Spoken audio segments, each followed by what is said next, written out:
Good evening, everyone, and welcome to another round of sound. This is the #1 Cochran Sports Showdown. I'm Bob Pompeani, and as always, we have a lot to get into, including, since we last convened, the Pirates signed up both Clint Hurdle and Neil Huntington, and Juan Nicasio has come back to haunt them. We'll get into the Pirates.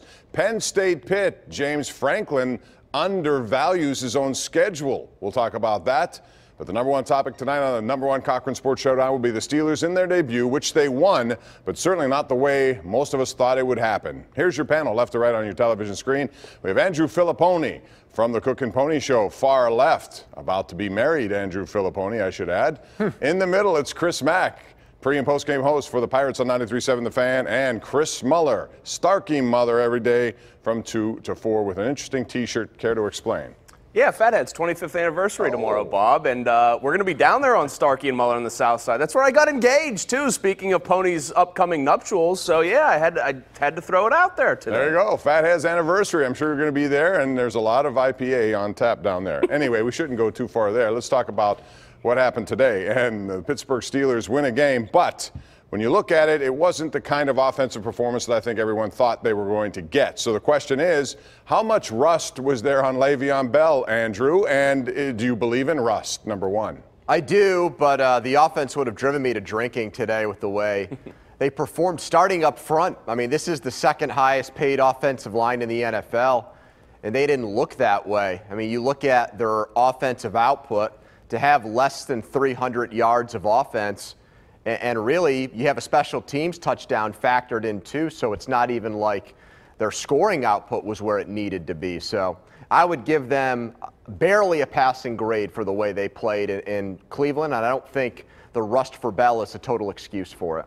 Yeah, let's put it in no uncertain terms. Without Antonio Brown, and that's one of the best players in the league, but without Antonio Brown, they lose this game today to the Browns and a rookie quarterback. Antonio Brown, without him, there is no offense today. Le'Veon Bell didn't just look rusty. He looked downright bad. I think 19 carries, or 17 yards, actually, on his first 9 for 17, carries. then 10 for 32, yeah. 17, a good number for him if he's really hoping on 17 mil. So that should work out. I thought that this was actually, Pony, you could give them a failing grade. They got outscored by the Browns offense in this game. And the special teams touchdowns, the saving grace. Antonio Brown's the saving grace. I thought the line looked really bad, and I'm not going to pin too much of this on Bell, because if you're going to rip him, then you got to rip Ben Roethlisberger, who was there all throughout camp and famously didn't throw an interception in intra-squad drills.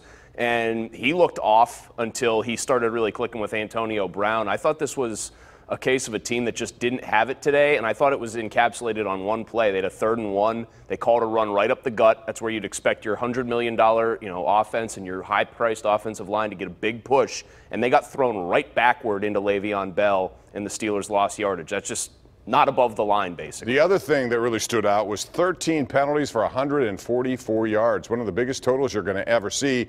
And Chris Mack, when you look at that, you can talk all you want about how insignificant preseason is or how coaches utilize their players in the preseason. But to me, you go back and they weren't out there enough. They were not sharp, and it showed up when it counted today. Yeah, Mike Tomlin made a point in his post-game comments of pointing out how often they started behind the sticks due to penalties, which would seem to me to be an indictment of his own work by having an undisciplined football team out there taking 13 penalties in the opener against the Browns. The other thing I think we need to look at is that Greg Williams, I think, out-coached Todd Haley. He sat those two safeties back there deep in coverage all day, and the Steelers never really did anything to adjust to that. Part of that may have been that we got road Ben rather than home Ben at some points in today's ball game, but that's another one. No adjustments made by the Steelers offense today. I thought the thing that was alarming about the penalties were they're the ones that I'm sure a coach to some extent wants to see. His team's flying around, his team's trying to hit, his team's trying to finish plays. But, I mean, how many years now have we all observed in NFL where player safety is at least on the surface said to be more paramount, and you can't spear a guy with your helmet, or you can't lead with the crown of your helmet, you can't go for kill shots, quarterbacks might as well be encased in bubble wrap. I mean, how many of those were personal foul penalties? You can't do that kind of stuff. And I think at some point you have to hold your players accountable and say it's not good enough to be flying around trying to hit people. You have to be smart about it. I just thought that was an alarmingly high number, and the type of penalty was bad too. Well, right. I mean, the Watt one is for me, it should not get called. I'm talking more Shazier and the Wilcox play, stuff like that. Wait a minute, even the Wilcox play, don't you think that's a guy trying to make a play? And same with Will Gay, balls are being bobbled, and your job is to come out and dislodge those Yeah, but balls. not helmet to helmet, Well, okay, Bob. but at the time, you have a split second, and if you're OBJ, you're watching a preseason game, so you can't hit him low, you can't hit him high, where do you hit him? And you don't have much Well, not time in the to react. head, because you get a 15-yard penalty for it. If Antonio Brown gets hit the same way, we're yelling about where the flag is because of the way the rules are written. But what about Wilcox there, Chris? I mean, I don't know what you're supposed to do in that situation. It's a slant right Aim in front lower. of you. Aim lower. Exactly. Okay. He hit him up high. He went for a kill shot, and he almost knocked himself on. He probably did knock himself He did more unconscious. damage to himself, yeah. I don't think the full-time referees had their best day either, but I think what it sounds like we're describing here is another one of these games where the Steelers go on the road against a clearly inferior team, and they don't play up to their potential. I mean, that is, again, this game, they were fortunate to win based on the way they played. They were sloppy. They were undisciplined. Their offense underachieved. They had a turnover when they were in scoring range. They were at the 30. Ben throws an interception on a ball he forced into Martavis Bryant. To me, this looked a lot like past Steelers road games. Except they won. What's that? Except they won it. Right, but you know what? I'm grading this team, Bob, on a harsher curve because, as you put it on Wednesday with me, this is supposed to be a Super Bowl team. It is. And they did not look that way today. I'm sorry. All right, with that in mind, Chris Mueller, I want to start with you real quick, go around the horn. We have seen New England lose on the opener. We have seen the Steelers look terrible, really, in many facets of their game, but they still won.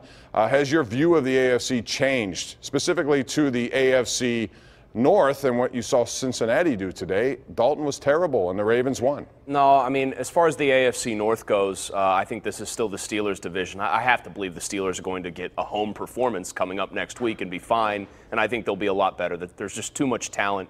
The Bengals were horrible. I don't think the Ravens are a real threat. I really don't, although they'll end up there somehow 10-6 at the end of the day. The entire first week, as far as how I view the AFC, no, it hasn't changed. I think it's still New England's conference to win until somebody dethrones them. And I think Kansas City I'd maybe take a little more seriously if Alex Smith wasn't their quarterback and if Eric Berry hadn't been lost for the season in that win. I think you do have to take Kansas City more seriously because Justin Houston is back and looking like Justin Houston, which was the one thing that helped the Steelers tremendously in that playoff game back in January. That's the one thing I would take away from the AFC in the first week. Other than that, I still believe that New England's a good ball club, and I think the Steelers will be right there as well. This was almost like an exhibition for them, so I'm trying not to take away too much from it. Well, I think in the case of Cincinnati, I mean, you're trying to come back from a 6-9-1 season, and you get pummeled at home, you don't score a point. I had the Bengals as a playoff team before the season started, but by the slimmest margins, like a 9-7 record, this was a game I expected them to win. So, yeah, I mean, this week actually did change my playoff outlook. I have to slide the Bengals out for now. The Patriots, I still believe, are the best team. In the years they've won the Super Bowl, they have lost their openers, and I can't believe I'm saying this, but I think they'll find a way to spin that first loss into a positive. All right, when we come back, we're going to talk about this. Which of the winning teams, the Steelers or Penn State, was least impressive? As we kick off our coverage of Pitt and Penn State from yesterday, 33-14, Nittany Lions win. We'll discuss when we come back right here on the #1 Cochran Sports Showdown.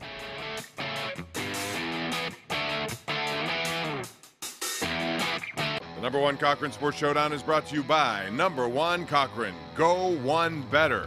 And by Highmark Blue Cross Blue Shield. Have a greater hand in your health.